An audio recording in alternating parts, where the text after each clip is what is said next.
Okay, today is, what's the date? The 14th. Okay, it is May 14th. It's Mother's Day, 2017. And like Boma. What did you say? It's like Boma too. Oh. What is that? Today is the 33rd day of counting the Oma, but you're allowed to have weddings, simchas, and so forth. Alright, so we're gonna start. Zaidy, this is your life. Okay. This is my what? Your life. My life.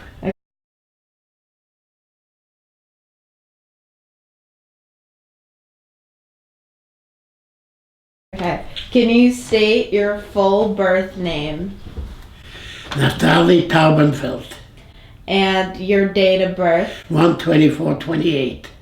and your place of birth? Poland, Radimno, Poland. And can you please name all of your siblings? Ichelle, Rosale. And where do they live now? My brother lives in Caldwell, New Jersey, and my sister lives in Brooklyn. Alright, and the name of your parents? Samuel Taubenfeld, Sabina Taubenfeld. And what did your dad do as his occupation? I always considered my father a gentleman farmer and a businessman. What was your father like? I feel that my father was the Tevi in the community. People always looked up to him. He was a very proud, strong man. He never took anything from anybody. I'm talking physically, mentally, the same way. He was always out.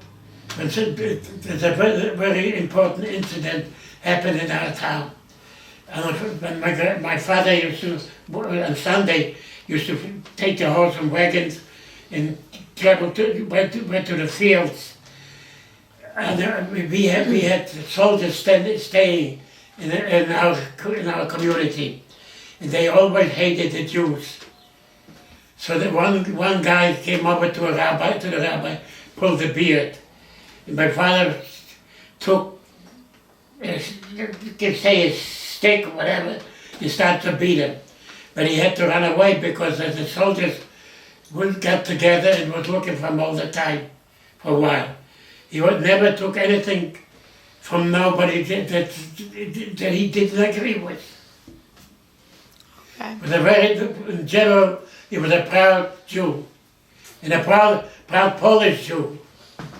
He always believed in Poland too. Next. And what about your mother?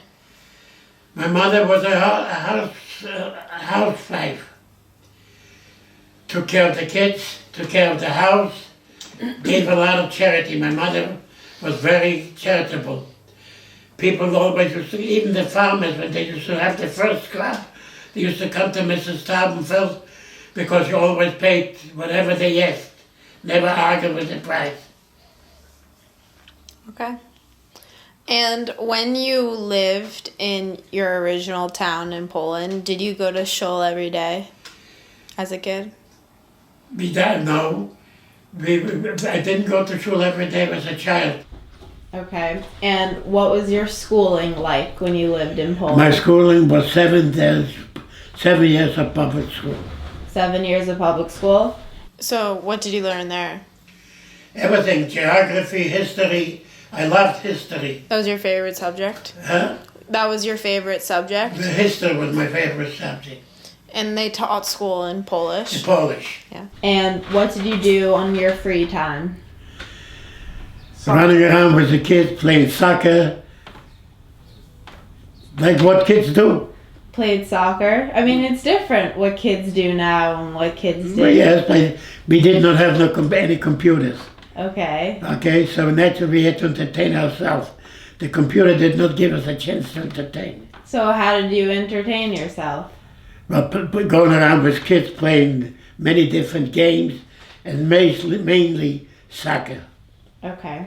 And what were your friends like? Like any kids. Some were very good, very friendly. Some were trying to bully you. Some were trying to do many less out of you and so forth. But it was, in general, it was a very nice group of kids. And did you have a best friend? A best friend? Yeah. I have quite a few, a lot of friends. This is, I always feel very bad when at the bar mitzvah or late evening, like your father went to college. He made a lot of friends. I don't have that kind of friends anymore because they were all perished. Do you remember any of their names? I do remember the name, but that is not important. They're not here anymore. Okay. Did you see any of them after you left? After the war, no. Okay. You want to tell the story of how you got the little mark on your head? No, I don't remember. I was a kid, 2 months old, 2 years old, when a horse kicked me. I didn't know you were that young. I thought you were older. Yeah, I thought you were 10. No. 2 years When I was old. young. When I was a small kid. Who was taking care of you when that happened? How did they allow you to be so close to a horse? You ran around, all kids ran around. And the horse just kicked you? Huh? And the horse just kicked you? I must have gone around with the horses. So ever since then, you've had that. Ever since then, I don't remember anything. Can you tell us the story about the day you skipped school to go see the soccer match? I skipped many times before. One day, a Sunday, I decided that there's a good soccer game in the next town, about 12 kilometers away. So I decided I got a group of kids together and we start walking there was no transportation, there was no bus, there was no subway. So we decided to walk. And we walked till came not far away from the soccer game.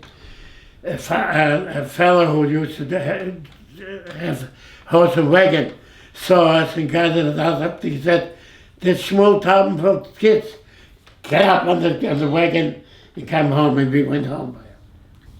What would you say your lifestyle was like when you lived in Poland?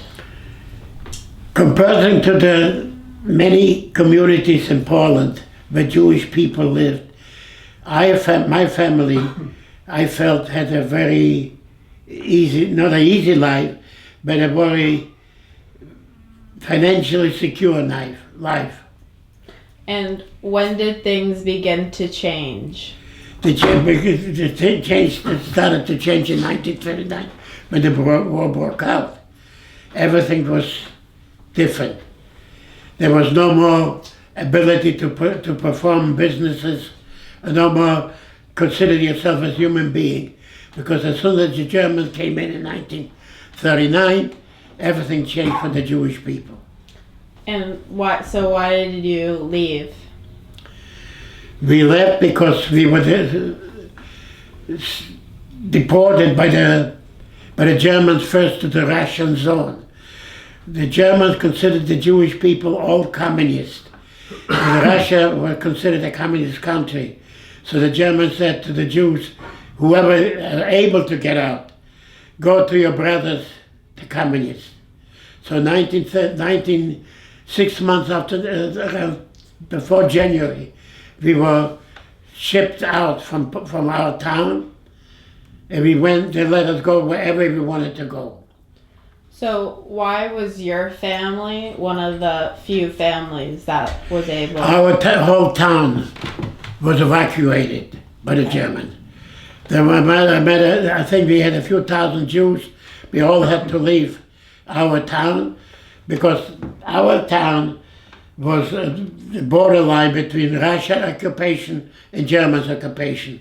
And there was a river named Sen, which was the borderline between those two countries. And we went right over the border to the Russian zone. Your father had a good relationship. Yeah, with the priest. Right, It was not only family, right. because of us, everybody else had the chance to get out. Uh-huh. All the Jews. So, okay, so all the Jews were able, so no Jews in Rodimno Left. were sent to concentration No. camps? So this priest allowed the Jews to leave. That's right. Now, was any of your family left in Rodimno that died? No, So no. none of your family No. died? Never. Wow. Not in Radimno. They died later on in concentration. They came back to Poland, different places. They died in concentration camp. They came back to... Not in my family. Not in my father's family. What about your mother's family? Yes. Right, I remember, but how did... So your mother's family wasn't from Rodimno? No, they were from Przeworsk, a different town. So those parts of your family did... Some of them, you know, before the Germans came into town, a lot of young Jewish people left the towns and they went closer to Romania, Uh-huh, which was occupied by Russia. uh-huh, Went to the Russian zone. uh-huh. So those were your mother's family? Yes, So your mother's family, they unfortunately, some of them. some of them died. Yeah, and some of them left. Some of them went to Russia. Uh-huh, I knew the dire situation. That's why every Jew living in our town realized what was going on as soon as the German army came in. Because they noticed you, they put you on notice. They took 10 Jews outside to the front community, put them by the wall and shot them. This is a lesson, that's what's going to happen to you. this You is in don't- Rodimno? Radimno. In Rodimno. So this is before But- you left. But you That's right. said your whole town was able to leave. To do what? To leave Rodimno. No, the Jewish population in Old Town, yes. Oh, okay. So all of them were able to. That's right. Did so you- then who were the ones that got shot that you're referring to? You just mentioned that people were getting killed, right? Yes. So who were those people? They did put 10 people, 10 Jews with beards. Right. So you knew at that point that there was That something the happening to the atrocities, Jewish right. people. So when you left Poland to go to Russia, even We though already knew what was happening. And don't forget, Russia and Germany made a pact to divide Poland. So Russia didn't talk anything about Germany. okay. There was no propaganda per se till 1941 when the Germans started to make war with Russia.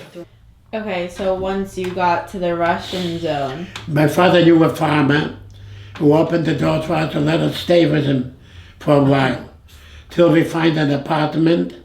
If we rented an apartment not far away from the farmer, and we lived there for a while. How many, like a month? We lived there a couple months. Then we decided that there's no place for now in a village so called. So we moved to a town. The town was named Krakowitz, about 60 kilometers away from our town. And we rented an apartment there, and we started to establish a life back, semi-normal life that we had in Radimno. And My father went into business, and we started to make a living. so he was a farmer. No, he went through the business. The farm was left over in Radimno. But we went into business. First we went to the business, we bought kerosene, transported to some other place. Then we went to onion business from one place to another. Then we went to meat business. We were buying kosher meat, bringing from the town Krakowitz and bringing to Lvov, a very big town in Poland. No, we lived there for about almost a year, Oh. till 1940, the beginning of 1941. And when you lived there, did you go to school? Yes, we started to go to a Ukrainian school. They taught us only the glory of the Soviet Union. Not so much anything important, but mostly the glory of Soviet Union. Okay. So you said you were there until 1941. Then the Soviet Union came with an idea to register the people who, so-called Polish citizens, came to the Soviet zone. The question was, if you want to become a Polish citizen or you want to still be a Polish citizen. If you wanted to be a Polish citizen, they brought you over to coal mines to show your patriotism. If you wanted to become a Polish citizen, they put you in transportations and they sent you to Siberia. And my father decided he did not want to be a Soviet citizen. He wanted to be a Polish citizen, so we were transported to Siberia. That's where our saga started with the Polish citizen. So you were technically still living in Poland. It was just occupied by the Soviet That's Union. right. Okay, got it. They Okay. put us in transportation in cars, where they put many different items in it, build it like with benches and no beds, and put us in transported to Siberia. And how long did it take you to get to Siberia? About 3 weeks In the cars. in the car. There was no toilet, by the way, there was no toilets in the car. Every few hundred miles, the echelon, the train would stop in the middle of the road and fields and let everybody out. You had to go to the bathroom. There was no embarrassment. Necessity is the biggest challenge to any person. But you have to go, you have to go. And how old were you around this time? Well, figure 12 to 13. So that means Aunt Rose was about 8 years old. and Uncle Ike. 2 years younger. Okay. And how was I know mathematics. how May I blow my nose? Yes, go for He's the it. oldest. And keep going. Talk to me. And so how did your parents really act in this situation? It's very interesting how life can change humanity. You would think that my father and my parents, being accustomed to certain things, would be missed our life in Poland. But my mother realized when we were in the train, my mother realized what's happening to us, and she said, from now on, there will no anymore be going to have servants.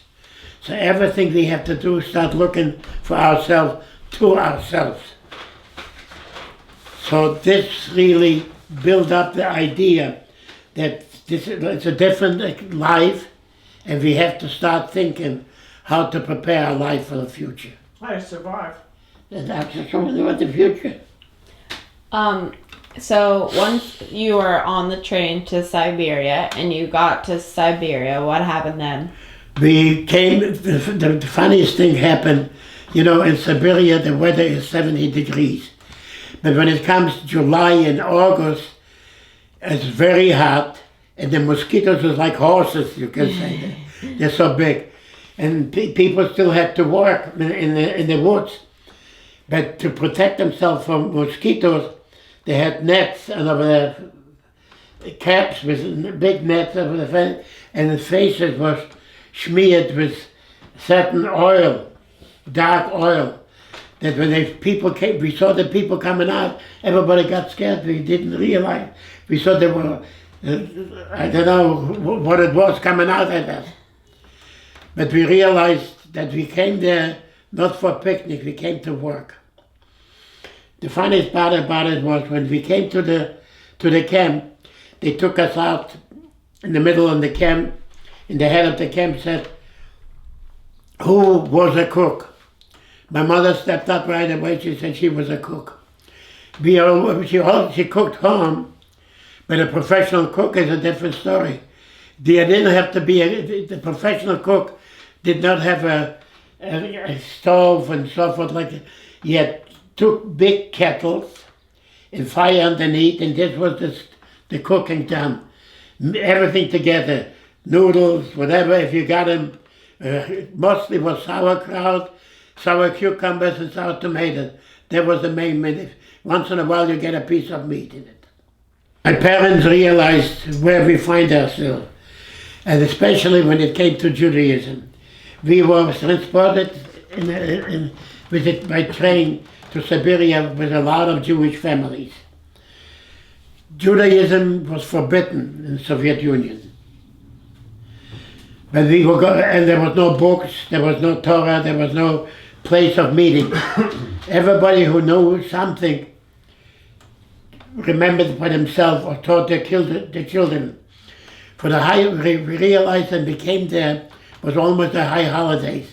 So we went to the woods. Everybody from the people knew a little bit, remembered by heart because there was no book. So everybody, they started services, everybody participated with a certain amount of knowledge what they had. Some of them knew a lot of them, some of them didn't know anything. And that gave us the build-up to remember Judaism per se. And did you know anything about the war and what was going on? No. There was no papers, there was no radio, we were not allowed to have radio. The only thing we knew was the head of the camp used to say, Soviet Union are winning. And at that period of time, Russia was being demolished by the Germans. But yet, the head of the camp used to come in every morning and say, we are winning, the glory of the Soviet Union. Did you know anything that was happening to the Jews around the world? No.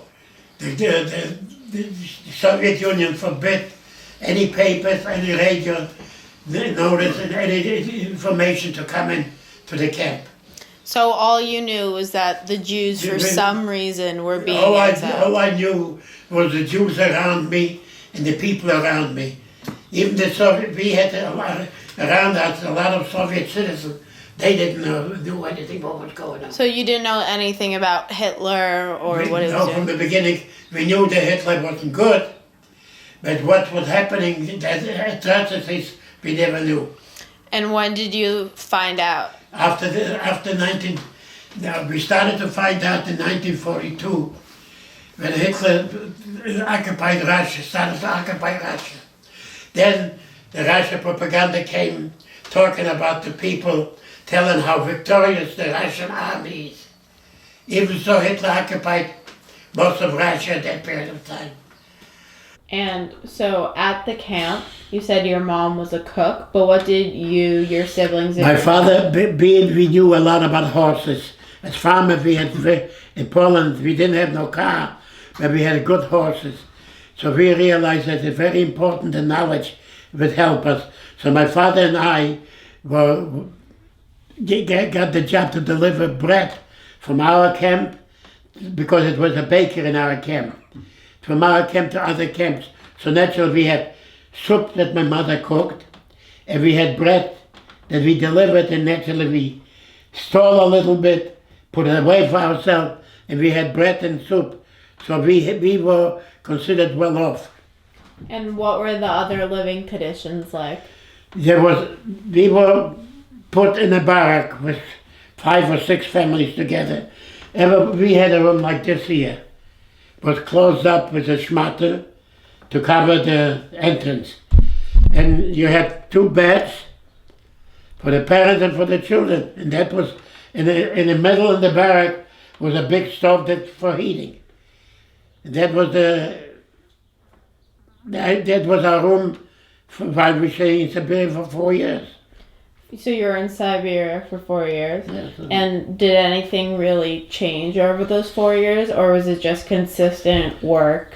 I'll give you an example. The funniest part, which is always in my mind, is when we came to this camp, the head of the camp took all the families around the camp to acquaint us with the living conditions in the camp.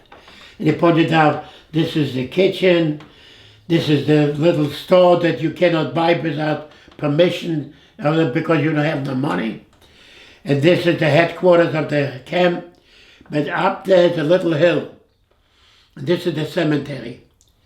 He says, you see this cemetery? This is your future. This is the future of your children. And this is the future for your life as long as you're going to live here. There's no other way to get out. This is going to be the future, and based upon the idea, the cemetery is your future. So how did the guards and the people working at the camp? There was, we were actually on the guards, but you didn't have the problem like we had in Germany. The difference between the German occupation, taking the Jewish people to the concentration camp, and the Russian concentration camp was German put you there to kill you, because they need to kill you. Russia put you in the camp to get as much as possible free work from you. They did not put you by the wall to kill you automatically. They starved you to death, which many people died. Only by our ingenuity, the ability to try to survive, that we survived the camps.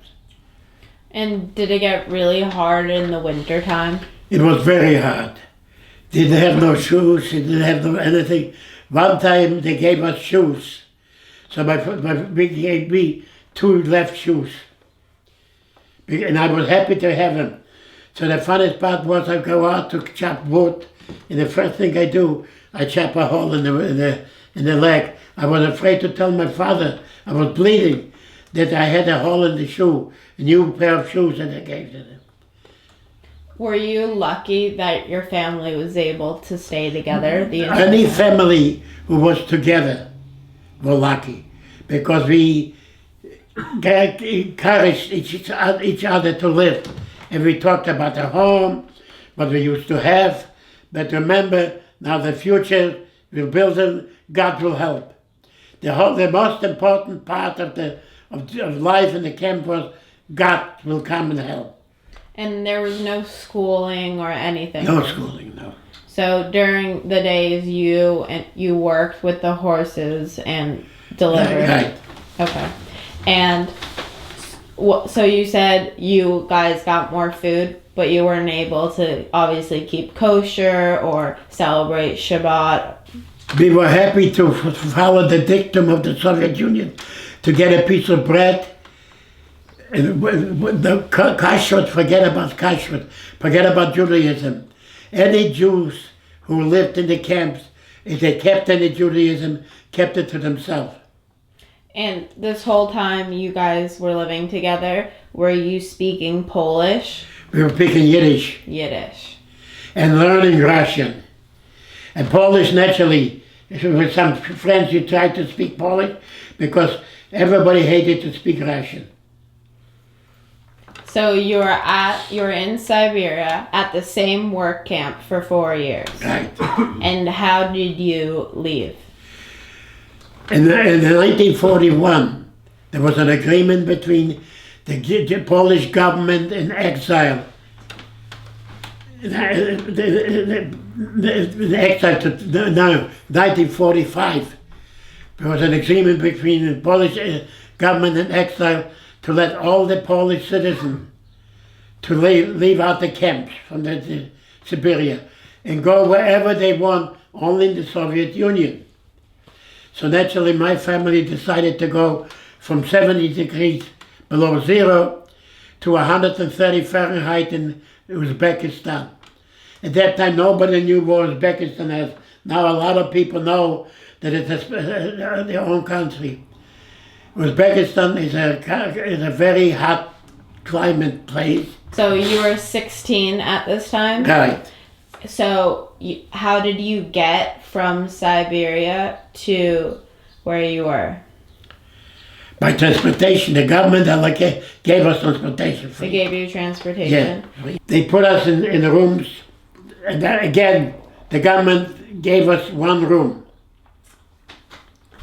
And that room was allocated to us as a family. You lived in that family. There was only one river that the people used to wash the clothes, the cows, the laundry, and then from that water you drank that water. Everybody in Milutins, the town was Milutins, not far away from Samarkand. And everybody got sick and typhus. My whole family got sick and typhus. My father and I got a divorce. Finally, we had 99 temperatures, so that we couldn't go into the hospital till you had a higher degree of temperature. After being at the temperature, my father met a Romanian Jewish doctor. She gave us certain pills that helped us to be able to get out of the hospital, and we came to the house that was allocated to us. When we came home, my father and I were very sick. In the middle of the night, my mother gets up. When we came in, we saw a pipe and a tap on the door going out, something sticking out. And my mother, in the middle of the night, got up. She said, Shmuel, get up and get that key. There's a schlüssel, there's a key, and in that pipe. My father said, she's talking from the heat, from the temperature, from the heat of the temperature. But she insisted. So finally my father got up, and I couldn't reach it on a chair. And by the way, the government supplied you the bed, a chair, and a table, and some pots too, if you wanted to cook, if you buy stuff you want to cook. And we reached that place, and we found a key. We found the key. After a while, my mother says to her, dig here, near the bed, dig it. My father said she's really crazy, but we didn't have no shovel, but we had something that we chopped meat with, called a hackmesser. And we started to dig, and we found money. We started to scrape, and we found two, jars. And we opened it up, we found money, but it was all burnt. But my father he had the numbers there, went to the bank, and he got regular money for that. So this was in a yard? It was in the house. In the house. Don't forget, there was no, the floor was sand. There was no wooden floor. And why did your mom think you should dig there? She dreamed it. In a dream, it came. In a dream. Okay. And She credited God for that. yeah. And what were you doing? Like, what did your dad do to work, and what did you do? When we came to Milutins, there was no allocation of job. You had to start looking to live by themselves, for yourself, and try to survive. So naturally, we wanted to start going. So we went from Milutins to Samarkand to buy some fruit. It was raisins. We bought raisins, which was illegal to do business in Siberia, in Russia in general. So we bought 50 pounds of raisins, and the first transportation we came, we did business with them, we made a few dollars. The second time we went, the police came and put me and my father in jail. Why? Because we were not allowed to transport, to do business, and confiscated. We had some, after Siberia, for the work that we did, they gave us a certain amount of money. Oh, really? And my mother sold some clothes on the market to get money. how many possessions did you have with you at this point? Maybe one suitcase. Okay.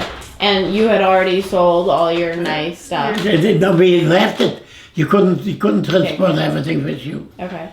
And so when you moved to the apartment, you were no longer in like a work camp. What was Jewish life like there? The same way. You didn't change because you didn't have the ability. We did not know about synagogue. In fact, we found out later there was one synagogue for Russian Jews, but we didn't know where it was. When my father and I were arrested, usually you get sentenced to go to jail. But we told them that we bought the raisins for one purpose, to go back to Siberia as free citizens. So they didn't put us to jail. They let us go back to Milutins, but they watched us, so we registered to go back to Siberia. So at the end of 1945, before the war stopped, my family, we went back to Siberia, to the same place that we were in concentration camp. But we went there as free citizens, for free will. You had the ability to do different work, what you wanted to do or so forth, but still we were in Siberia. Was that because you paid to have free will? No, because we did not want to be sentenced as criminals. So because any possession that you did on a market to do business, you were automatically sentenced to jail. So how many years or months was it after you got to Uzbekistan? Did you go back to Siberia? About a year. A year. Okay. So once. But the interesting thing goes, then came another agreement with the Polish government. Any Polish citizen who wants to go back to Poland can go back. This was done with a legitimate communist Polish government. In 1945, we were transported from Siberia back to Poland. So the war was over. War was over. Poland was beginning to be a Polish country. The agreement was now between Polish citizens, Polish country, government, and the Soviet Union. And they brought us to Siberia. From Siberia back to Poland. So where did you go back in Poland? We were transported to Poland. We came to a town, Przemyśl, about 35 kilometers away from our town. So my father and I decided to take the train. We were kept there on the train sites to find out where they wanted to send us. We wanted to go back to our town. So my father and I came to our town, and the citizens, some people from our town came up and they said, "Don't stay here. It's not good for you. There's a lot of strange people. They don't like the Jews. They'll kill you." So we left it to the Polish government. You see, another thing I have to tell you. When Poland was freed from Germany and the occupation, the Russian occupation, Russia kept part of Poland to themselves. To pacify the Polish government, Germany, the United States and the United Nations gave Poland some part of Germany to the Polish citizens to Poland. And we were transported to that section of Western Poland, so-called, which was once before Germany. And they put us in the town Richtbach. Who's they? The Polish government. Okay. Put us to Richtbach, where we lived there till we came to United. No. But what is the question? I have a couple questions. So when you got to Poland, back to Poland, Okay. what was it like? Did it seem different? Did the culture seem different? The culture, don't forget, there was rumors all over that the Polish don't like the Jewish people. Some was telling us stories that they stopped trains in the middle of the road and said, "Where are the Jews?" and take them out and kill them. During the war. It was the Polish people did it. Okay. But we lived in a town, Richtbach, which was once before a German town. We started to do business, as usually, we had an apartment with 3 rooms, which was once occupied by German family, and we started to get used to the life in Richtbach. My father and I started to do business again. What type? Anything. We went from one town to another, buy merchandise, bring it to another town, sell it, and we became prosperous, so to say. And then in 1946, don't forget, from 45 to 46, we lived as Polish citizens in Poland. We felt ourselves free. By 1946, there was a Celtic pogrom. Kilter pogrom was motivated from a priest who said that the Jews killed a young kid to have blood for Pesach. And then the pogrom in Kilter came about.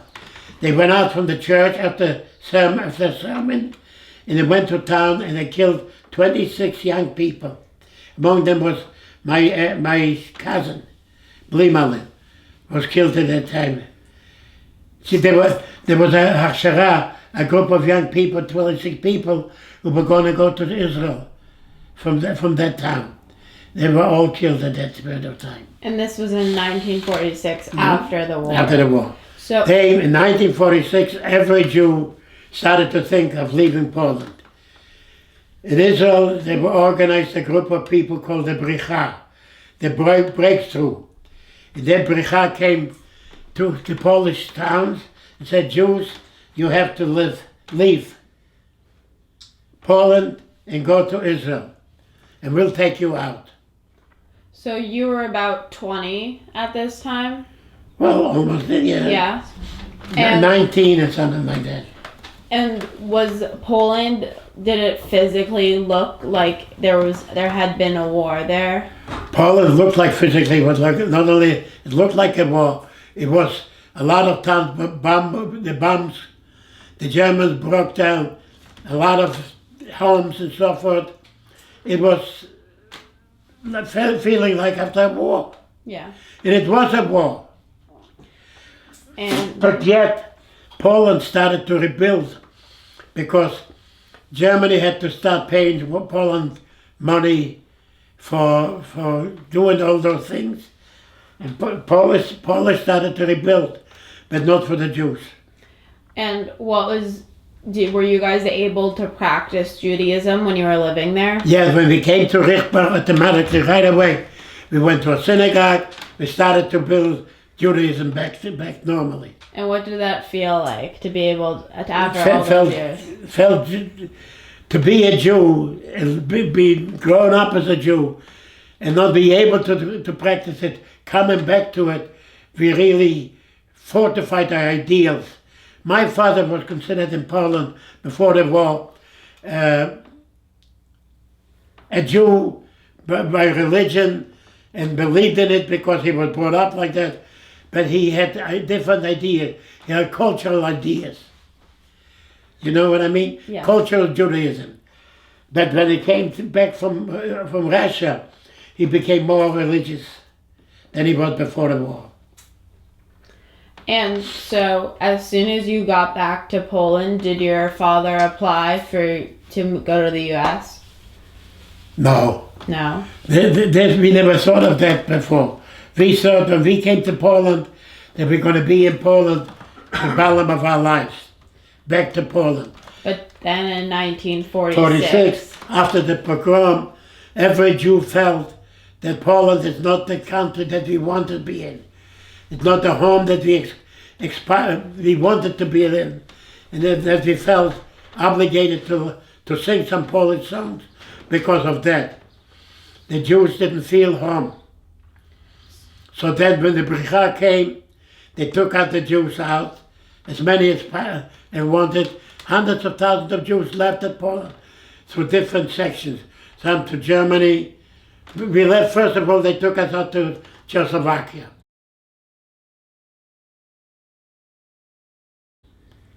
In Czechoslovakia, we were there a couple of weeks. They took us out to Austria. In Austria, they told us, you're going to be here for a while. But meanwhile, Austria was occupied by Germany, France, and England, and Russia. 4 zones they were made. And we were on an American zone. General Eisenhower, who occupied Austria, decided that the Jews cannot live in small places. They should be concentrated in the DP camps. So the ex-concentration camps, which were concentration camps that took Jews as prisoners, were open for the Jews to be in DP camps. DP camp was almost like your town. organizations started to build up, and they started to live like human beings. It's very hard for me now to continue to talk because my memory goes back and forth with many different things. I jump from one thing to another, but that's what it is. When we were in Hallein, they brought us to a town with the name Hallein. No, first we were in Ebensee. What year was this? Ebensee in Austria. What year? In 1946, in 1947. We were in Ebensee for about 6 months. So this was after Poland. After Poland. In 1947, they brought us to Hallein. Which is still in Austria. Another DP camp. In Hallein, there was Jewish institutions created by the people themselves. Jewish organizations, a Jewish committee who allocated food and so forth. It was normal Jewish life, only not so-called steady homes. Israel started to send delegations to the camps to start talking about building a home in Israel. And that's what the whole idea was. Zionism in the DP camp. Is that where So, you started, where you were involved with it, your youth With the movement? Beitar, actually I was in Beitar before the war. Because I was not allowed to be a Boy Scout. And the Beitar had uniforms, so I joined the Beitar when I was 8 or 9 years old. So I was a Beitariot in Poland. Not idealistic because I did not have the ideals based on me, but the Beitar was, which I got later when I was in the DP camp. How come your family didn't go to Israel? My father didn't want to go to Israel. My father said he doesn't want to go from one. He went the First World War, the Second World War. He doesn't want to be in the Third World War. He doesn't want to be in a war in Israel again. And he said, as long as 3 religions are involved in a place, there will never be peace. so He said, as Judaism, Muslim, and Christianity is involved, there will never be peace. So that's why my father didn't allow us to go to Israel. So when you were in Austria in these camps, were you free? Were you able to work and Not only work, I went right away to business. There was a certain food that was given by the UN that was not kosher. So none of the Jews ate it. So I used to go from barrack to barrack, buy this up, and sell it to the Austrians. So I was automatically in business. After being in Hallein for a year and a little bit more than a year, my father decided it's enough to be on charity. Oh. So we decided to go to Salzburg, a big town in Austria, and we rented 2 rooms in Hallein, in Salzburg, in a hotel. We had money that we made in Hallein by selling all those meats and so forth. We had quite a few dollars. Don't forget, we was only dealing, when we selling, we changed the Austrian money to dollars. And we came to Austria, so I walked out on the street and to look around what possibilities I have to do business. So in Austria, how did you communicate with other people? With Austrian and German. Oh. Don't forget, Yiddish was close to German. And I pick up language quick. My father spoke German. Okay. And my mother spoke German. So I walked out on the street and looked around. I see young boys going over to American soldiers, say, Wechsel, change. So I asked him, what is this? He says, we give them Austrian money, they give us dollar. So I figured, well, let me try.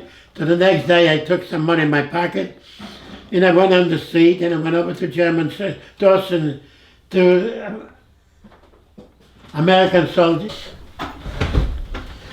So I went into business, changing money, Changing, oh, you were like a money exchange. money exchanger. And my father, but you had to be careful because the Austrian police did not allow you, and American MP did not allow you. So my father took sugar, chocolate, went in the back and stood on the side. The German policeman came, he gave me some sugar. He let us alone. And the business became very good. I did a lot of good business. Of exchanging money. Exchanging the money. In fact, I had very good contact with the American merchant, with the Austrian merchants. I became very friendly with them.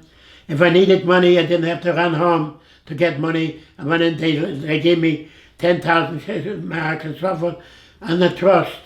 And then I exchanged it. And I became very friendly with an American consul in Salzburg.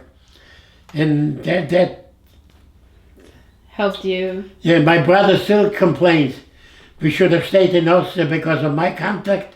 We could have opened up a business and become very rich. Then we wouldn't be sitting in Jersey. That's right.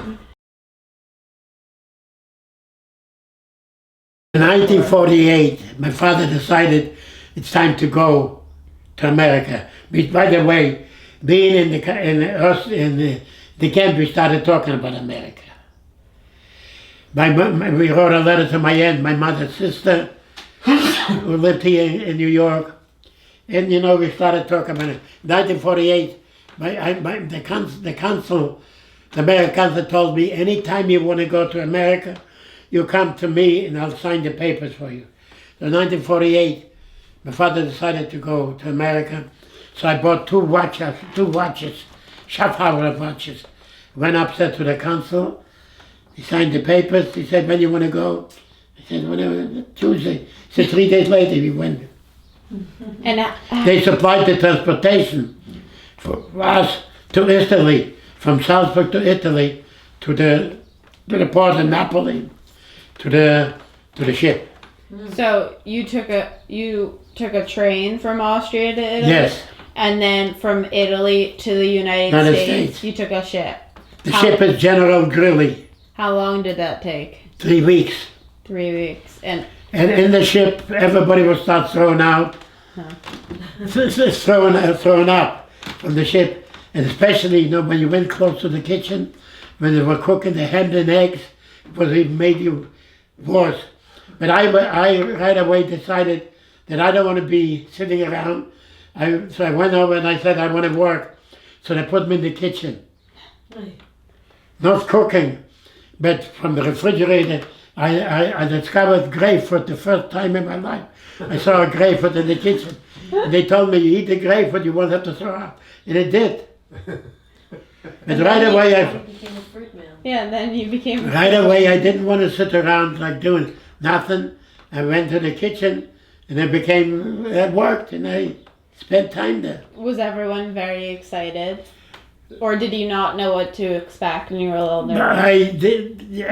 Everybody expected to find gold on the floor when we came to the United States. But we didn't do that. We came to the United States with no expectation. We came with expectation to better ourselves. And I think we did.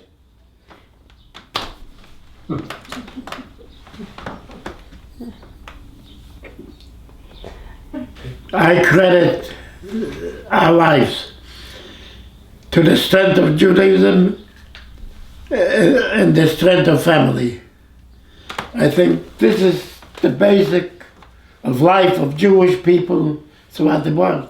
Not only ours, not only our family.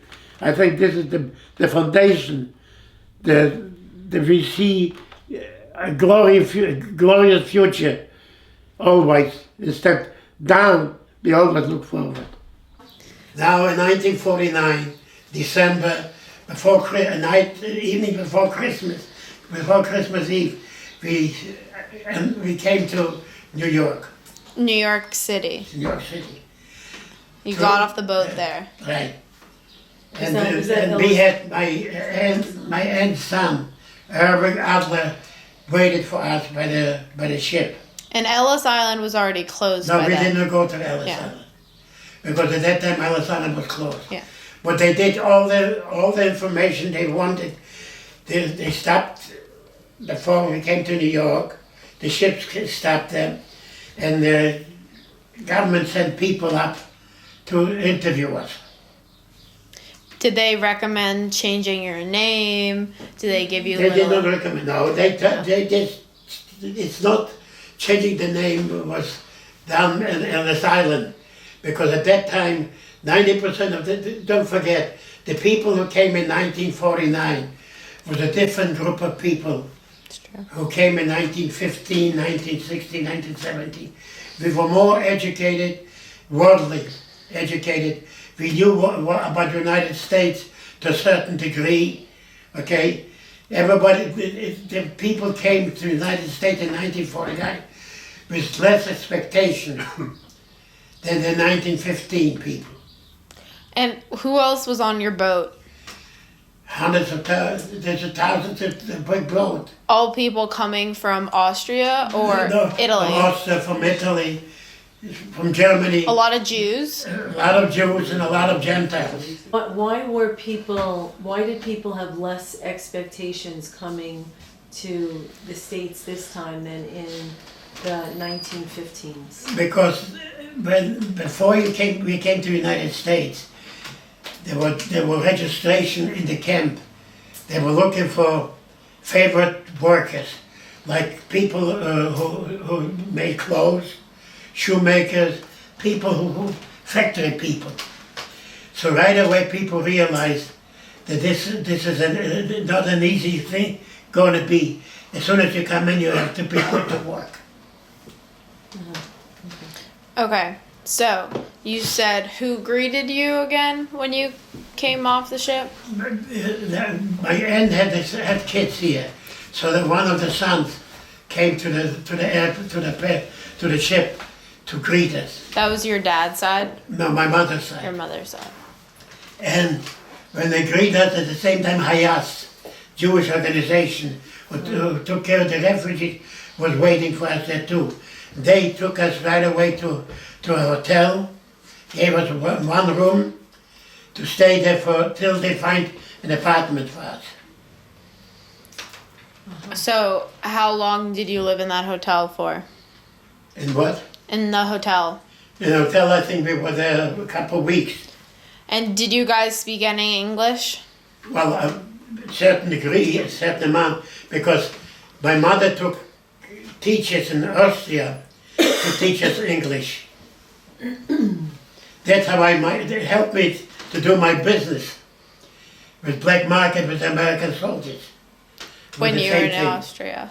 My mother strived, as soon as we settled down, no matter for 2 weeks, right away to find teachers to teach us anything. At one time I had a Latin teacher to teach me Latin. My mother said, "You'll never know, you've come in handy." And how old were you at this time?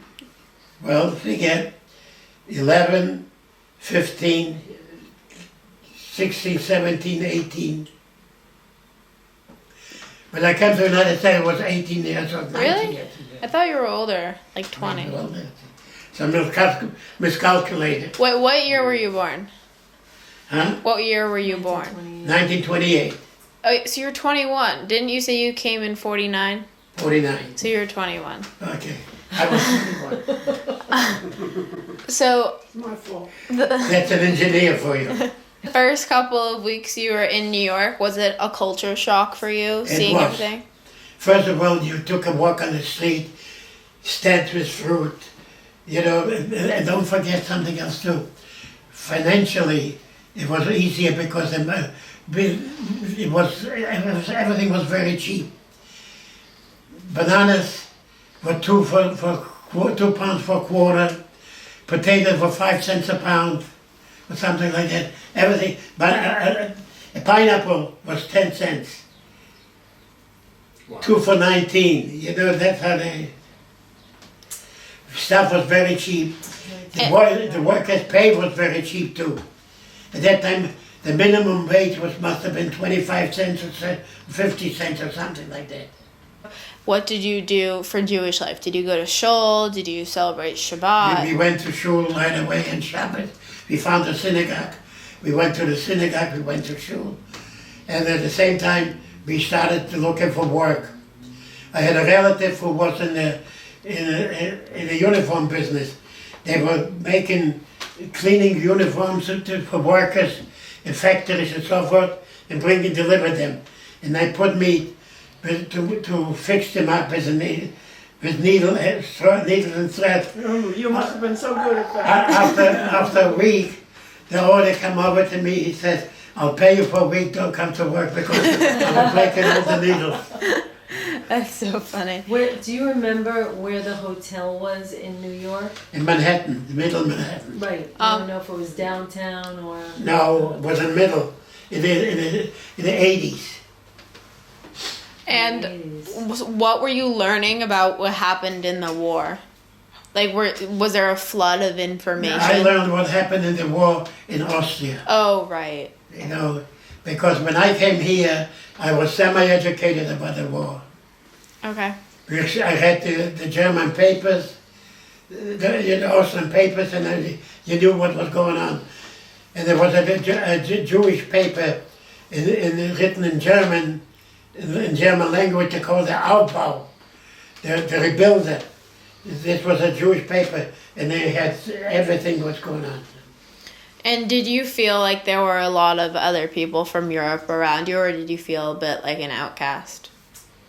What do you mean? Like when you came to America, could you tell the difference between Americans and Europeans? I have to give credit to the Jewish community.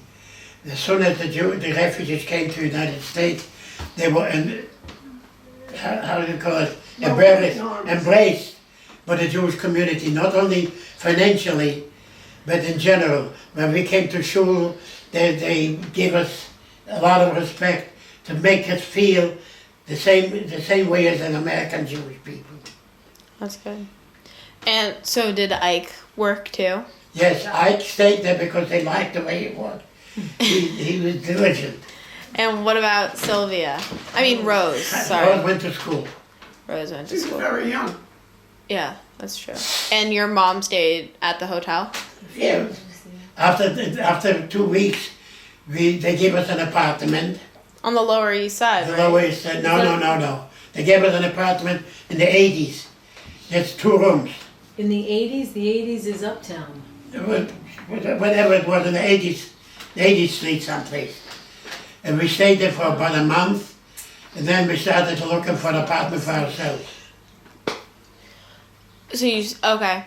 So, And we rented an apartment on Grand Street corner, Henry Street corner, Grand Street. and you lived there for a We while. lived there quite a while. And so what did you do for work? Well, then we opened up a fruit store. So what did you do leading up to that? I know I you worked. just random jobs. That's right. Okay. And so tell me about the fruit. We were on the street, Henry Street, in the east side. They were on Jefferson Street. We found a store, my father found a store, $25 a month rent. And we rented that place and we went into the fruit business. Why the fruit business? Because it was the cheapest business to go into.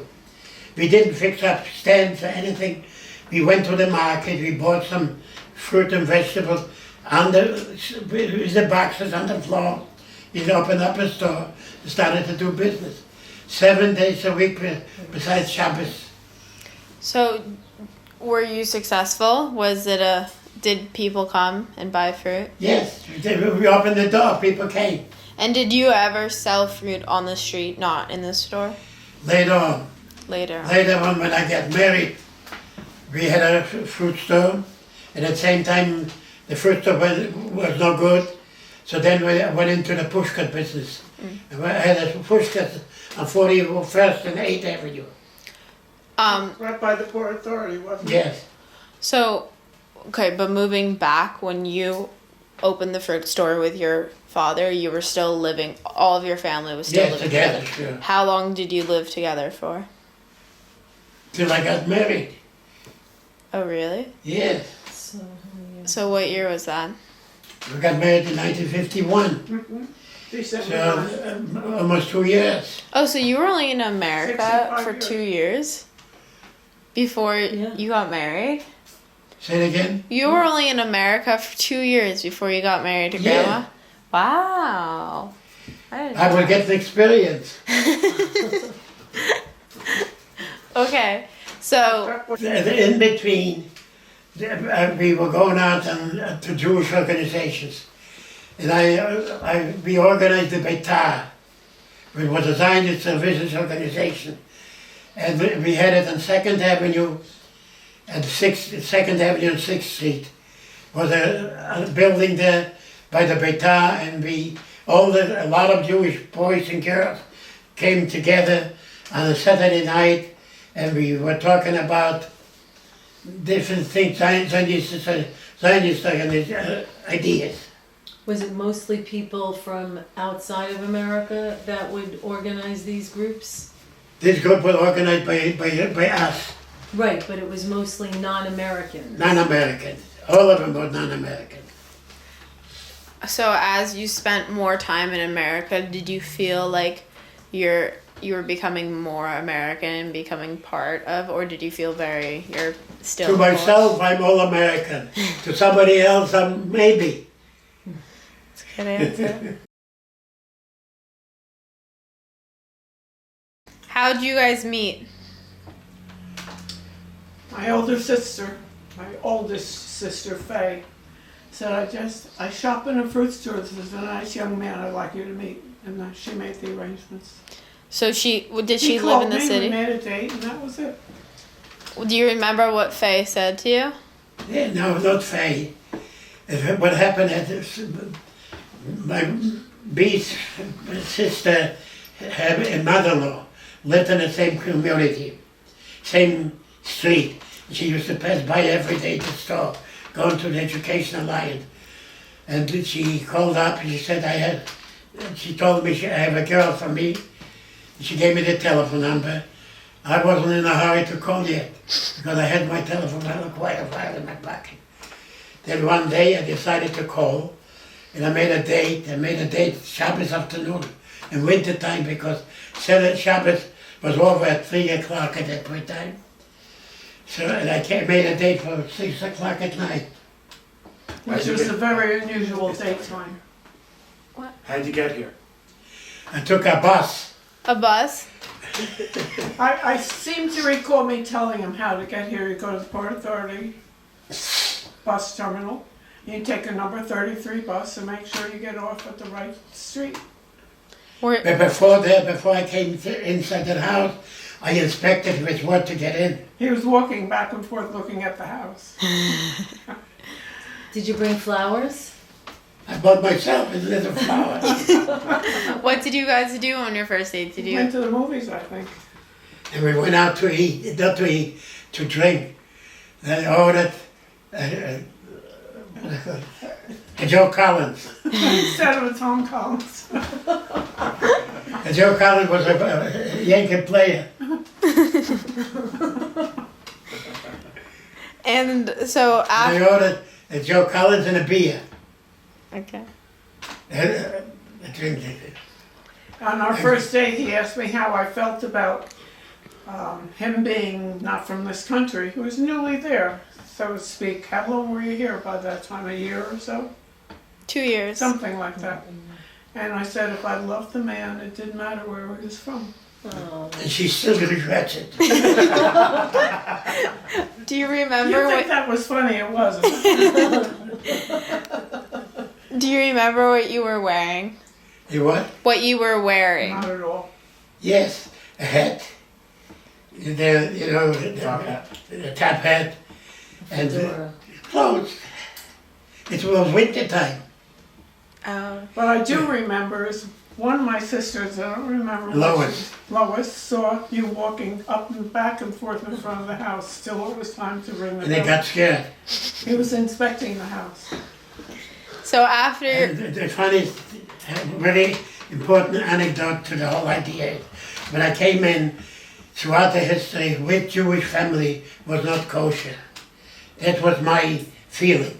So I come into their house, they set me down, they feed me. At that time it was chicken.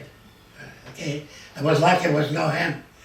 But after a couple of days later, I realized they were not kosher. But nothing happened. I'm still here. You didn't die from not No. eating kosher meat. And this was just a couple houses down, right? Yes. Number 8. Number 8, Henford, please. And that right now we're in 16 Hamford Place. So after your date, It's still going. what happened? How'd you guys get married? How did this Oh. happen? We used to meet, we go out together. Did you always come here? I came a few times here before, and then we decided to get married. And Grandma, did you ever go to the city? Okay, Sure. to go out. Yeah, she used to come. We met in the city a few times, I think. Yes. So how Don't forget, I worked 6 days a week. Sunday I worked too. So even if she came to New York, I was still in the store, running the business. So both of you were 23 at the time. And how long before you got married? Like a month? 2 months? 6 We months. met in what month? Met in January, We got married the following December. Oh, wow. almost a year. Oh, and what did your parents think of Grandma? Well, my parents, They disapproved, probably. they did from the beginning, they disapproved because She wasn't because religious she enough. was not Wasn't from a religious. kosher home. I had no religion whatsoever. Born Jewish, that was it. But they got used to it. And Grandma, what about Grandma didn't care. your mom didn't That's care? a boy. From the 6 or 7 children by that time. And what did Ike and Rose think? Let me tell you that Grandma liked me from the beginning. She always told he'll be big. He'll make it out. He said that, Ike? Yeah. That's what he told And she Grandma. was I always loved her. Grandma said that. No, Grandma, Grandma. wait, Oh. Grandma, My mother.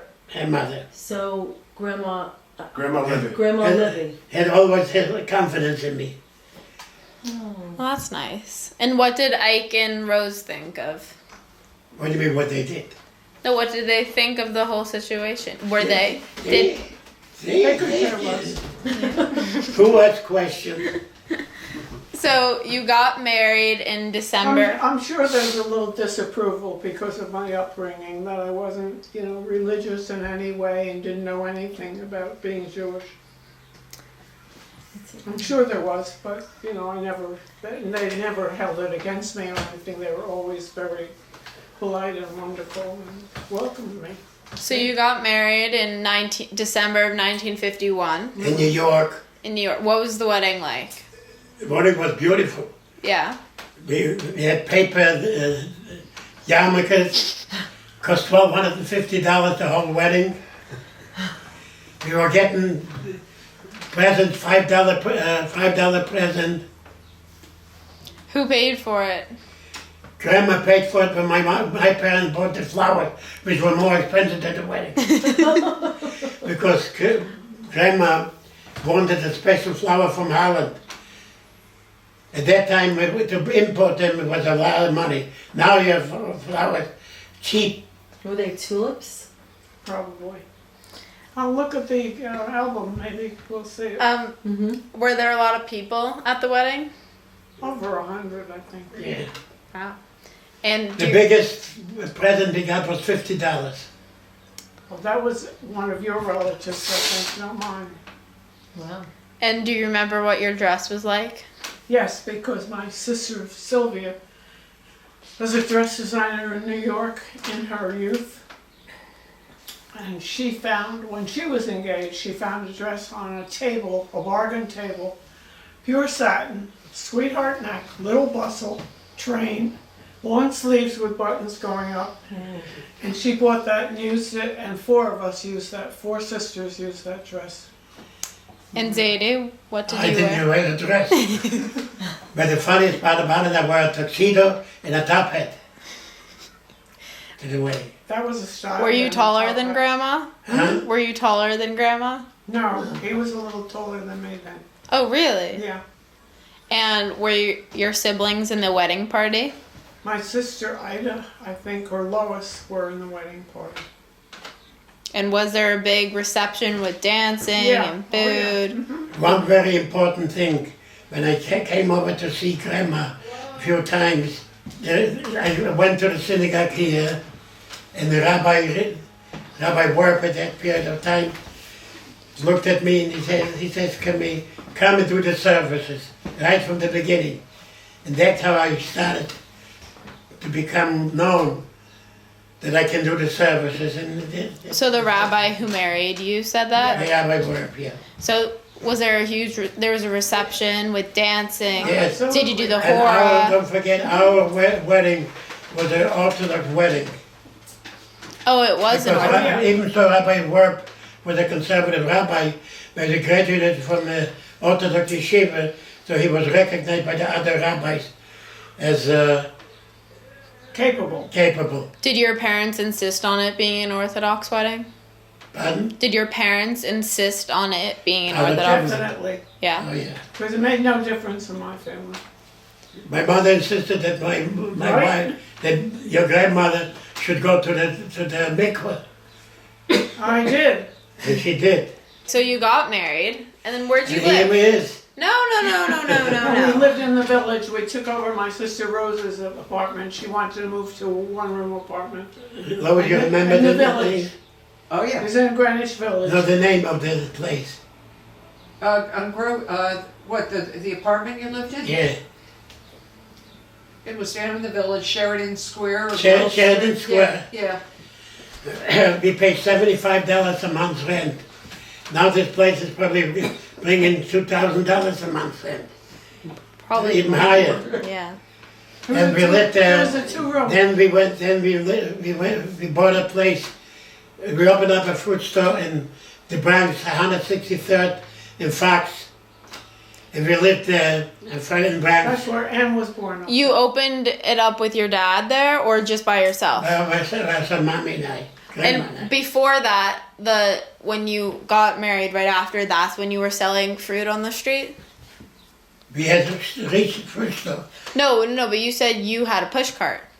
No, this was after the store in the Bronx. Oh, okay. So you lived in the village but had a store in the Bronx? No, we lived in the village, but if we bought the place in the Bronx, we opened up a store in the Bronx, we moved to the Bronx. Oh, okay. So Yeah, while you were living in the village, you were still working at the store you opened with your dad? Yeah, that's right. Okay. So you moved to the Bronx. Moved to the Bronx, where our daughter Anne was born. And when she was born, Grandma didn't like the Bronx, so we moved. And the business wasn't good, so we closed the business. We went to Caldwell. This was the hardest time in my life, that I had to move in with my mother-in-law and live there for a few months without work, having my own business. So you didn't have your own business, and did you have a kosher household? And what? A kosher household? Not with my mother, we didn't. No. So when you lived in Caldwell at the beginning, you didn't keep a kosher house. Now, till we got... Well, we didn't keep house. We lived with my mother for a few months. So it was a few months that you didn't work. Right. And Then I opened up the fruit. Then I went with a pushka to 41st and 2nd and 8th Avenue. It was in business, and one day, being in the market, buying fruit, the wholesaler says to me, he had an argument with his wife, and he says to me, you want to take over the business? I said, when? He said, anytime. I said, how about now? There was Stanley Russo. Ah, Okay. Joseph's father. And that's when it was $500. That I had the money, but my father had it. I didn't want to ask my father for the money. I went to Trenton to my aunt, asked for $500 loan, and I went into the business, to the wholesale business, with $500. What year was that? Probably 50. Well, it has to be at least 60 years 55. ago. 55 probably. Around 55. Well, after Anne was born. So yeah. where was his business? Where was it? And then it was downtown Washington, Chambers Street. And during this time, you were still living with grandma's mom. Yes, And what were your parents doing at this time? they were still in the fruit business. And still living in that Yeah. same apartment? Then while we were living with grandma, this house came open, so we bought a house for $19,000 This And- house. this year. And you had Six enough hundred. money from owning the fruit I business? had no money. I borrowed money from Beast, from your grandma's brother, $3,000 for down payment. How long after you started working on the wholesale? How long was it until you bought the house? How long were you? A few months, So you made money. You started making money after a few months. right. And where was your father working at this point? He was in, at that time he had a store on Pitkin Avenue in Brooklyn. And where did they live? Yeah, in Brooklyn too. So they moved Oh, so from they moved. downtown. Wherever they opened the store, that they were moved. And did you see them often? Yeah, every Shabbos. Oh, and what about, were Ike and Rose still living at home? Yes, with us. Okay. So when you had that store, when you bought that business from Russo, I didn't buy it, just took it over. okay, when you took it over, did your father join you at that No. point? So your I father, always did it by myself. So your father and you did not do business. No, and I never been through that. After I got married and I opened up my first store in the Bronx, I had nothing to do with the store with my father. And he eventually just retired, your father? No, he opened up another store on Vice Avenue in the Bronx, and he moved there till So- they moved to New Jersey where they retired. And then he opened a little store in New Jersey too. Where was that? Then he passed away. A small store. It was- What town? I forgot the name. What was this house like when you first moved into it? You tell Just her. about the way it is now. The only thing really new are the bathrooms and the kitchen. And Grandma, what was it like for you? And the coal, when we moved There was here, coal furnace. And that was the first thing we had to do was, because it's a lot of work keeping a furnace going in the winter. And he's no good at it, neither am I. So, and you only So had, we switched to gas heat right away. and you only had Anne at that time? At Yes. that time, we had Ann. So, as you had more kids, what was it like for you, Grandma, to have to raise a more Jewish family than you grew up in? Like a kosher family, a family that went to shul every Saturday. was I it just, enjoyed it. I felt like I belonged somewhere. That's nice. And so you said your parents moved to New Jersey, and when did your father pass away? 1973, And your mother? 1976 or something like that. I don't remember exactly. So when did you start working different hours? Like initially you were working during the day, correct? Right. When did you start working? When I had that downtown, I used to go to work at 10 o'clock at night and come home in the morning. That's when I started to come in. Started working at night time. Was that when you worked with when you took over the other business? Yes. That's when you started working at What was night? that business called? What did you call it? What was your wholesale business called? What? NT. NT Fruit. Yeah. Did you have any employees? Oh yes, sure. Yeah? 75 cents an hour they were getting. Ooh, that's That's right. a lot. The union organizer used to come in every Friday, collect from them 10 cents for membership. But I joined the union right away. That's what to do. I want to say something very important. I always say thank you to the United States government for taking in people like myself, especially for myself. I want to say thank you for creating an atmosphere and abilities that we can come to the achievement that we had in the United States.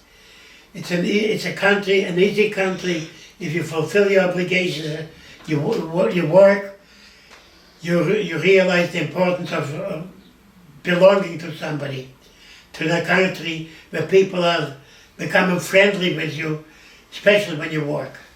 And you can bring up a family like we did. We are thankful to the United States.